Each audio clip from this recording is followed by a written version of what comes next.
John chapter 1. The Word tabernacled among us. The porch light was still on when the last coat came off. Claire's living room held 6 chairs that no longer needed introductions, a coffee pot that had already made its first apology for cooling, and Bibles open to a place that felt both new and expected. Last week the whole gospel had hung in the air like a door. 2 posts, a lintel, a way through. Tonight the frame was not the lesson. Tonight they were standing at the beginning post, and the chapter waiting was thick enough without rebuilding the house. Claire did not stand. She set her mug on a coaster that had seen more study than decoration, and looked around the ring.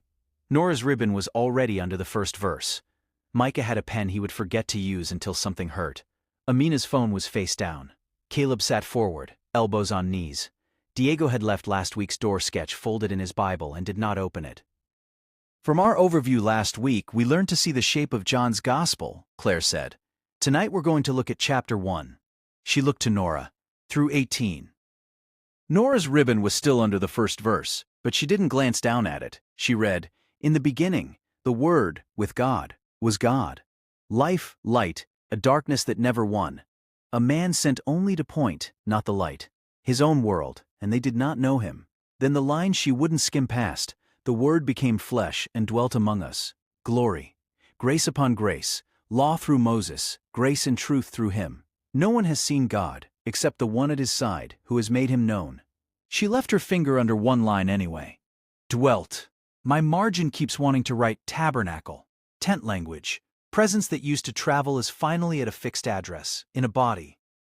Careful, Diego said, before Micah could get there first. Every study I've ever sat in does the tabernacle thing the second someone says, dwelt. I'm not saying you're wrong. I'm saying it's the first thing anybody reaches for, and I want to know if it's the right first thing or just the easy one. Nora didn't flinch. It's the word John's Greek is doing, Diego. Tented. That's not me reaching, that's the text. Sure. I just don't want us nodding at Greek roots like that settles what it means for a guy in a living room in 2026. Tell me why it matters that it's tent language and not just lived. Claire let the silence sit a beat before Nora answered. Because a tent is temporary and mobile by design, and this isn't, Nora said slowly, working it out as she spoke. The tabernacle in the wilderness moved with the people. This one doesn't fold up and travel to the next camp. It becomes a body that walks into a specific week, in a specific place, and stays until it's finished. Micah exhaled. Okay, that I'll take. He tapped the page instead of saying his usual thing.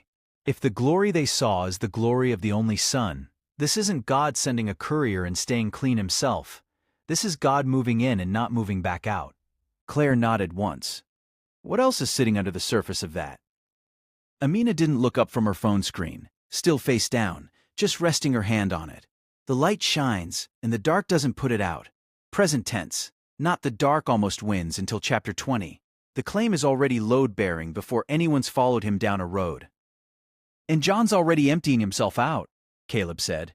He shows up not as the light, only as a witness. Before anyone's even asked him who he is, the chapter's already teaching us how to point at something without becoming the thing you're pointing at. No one hurried past that. Claire looked at Caleb. 19 through 34. He read, Priests from Jerusalem, who are you? Not the Christ, not Elijah, not the prophet. A voice in the wilderness, water only. One among you do not know. Sandal I will not claim. Next day, behold the Lamb of God who takes away the sin of the world. Spirit like a dove remaining. Seen, witnessed, Son of God. Which is why the sandals matter, Claire said. Even the smallest task, he won't claim it near this one. Can I push on that a little? Amina said, and something in her tone made Claire actually look at her instead of moving on.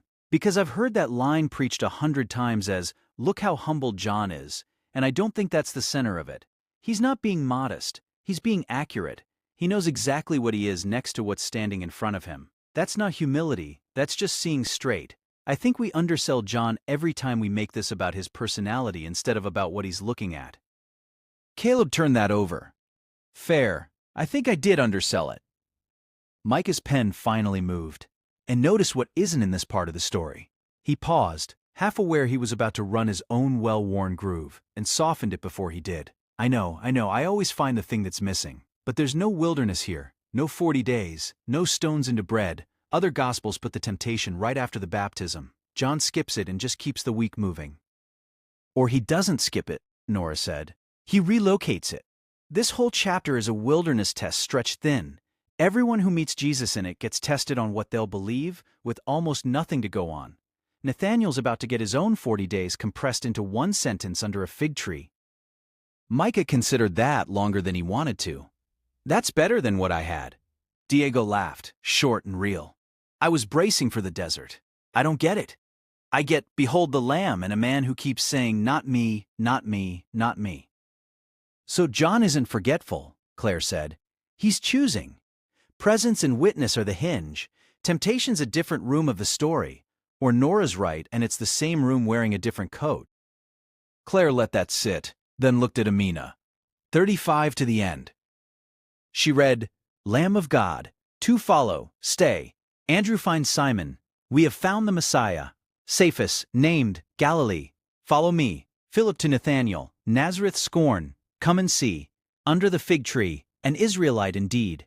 Rabbi, Son of God, King of Israel. Greater still, heaven opened, angels on the Son of Man. Diego smiled without much softness in it. Nathanael almost ruins the whole passage for me. Can anything good come out of Nazareth? I've said worse things about zip codes. And Jesus doesn't lead with correcting the geography. He just tells Nathanael he saw him under a tree before anyone called him, and names the honesty in him before he touches the insult. Nathanael goes from contempt to Son of God in about 4 lines, and it's not because he lost an argument, it's because he got known. I don't think that's the whole story either, though, Caleb said, and it was the first time all night he'd talked back to Diego instead of adding to him. Nathanael's confession is huge, but it's also fast, almost too fast. You saw me under a tree, and suddenly he's shouting, King of Israel? Jesus practically laughs at him for it in the next line. You believe because of that, you'll see greater things. I don't think we're supposed to just admire Nathanael's leap. I think we're supposed to notice it's a little cheap, and Jesus says so. Diego opened his mouth, then actually thought about it.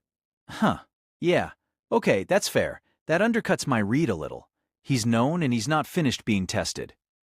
The motion's still contagious, though, Claire said. Even if the confessions are uneven. One hears, follows, finds his brother, speaks before he's got a full map. One is found, then finds. One overclaims, and Jesus doesn't shut him down for it, just tells him there's more coming. Nora closed her eyes briefly, then opened them. And even the ceiling keeps moving. Heaven opened, angels going up and down, greater things. The chapter doesn't end by congratulating anybody for a good first week. Claire let the silence hold until it was useful rather than empty. Last week we saw the whole door, she said. Tonight we only stood at the first post and argued about which planks hold weight. That's fine. That's the table doing its job. I'm not going to re-preach what you already said. Leave with the lines that stopped you. Dwelt, Lamb of God, come and see. And the missing desert, if that's still bugging you. Amina closed her Bible on her finger, not yet ready to lose the place.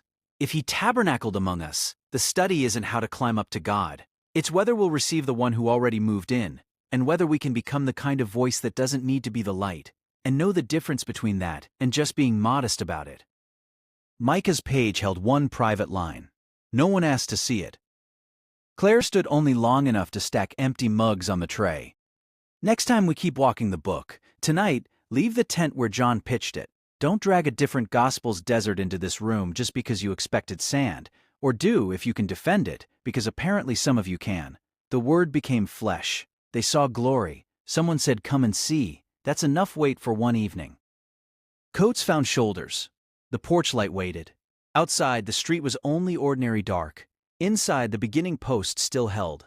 Less like a diagram now, more like a doorway someone had actually walked through and argued about on the way in, leaving the smell of coffee and the echo of a chapter that would not stop at poetry once the Lamb had been named.